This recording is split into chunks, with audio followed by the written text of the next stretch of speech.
Hoy, mientras intentaba escapar de la tormenta de nieve, me topé con una pequeña cabaña de caza en lo profundo del bosque y decidí pasar la noche allí.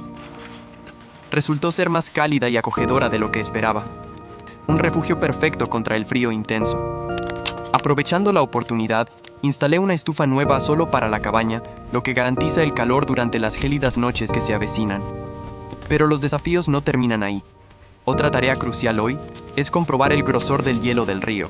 La helada solo lleva una semana y necesito asegurarme de que sea seguro.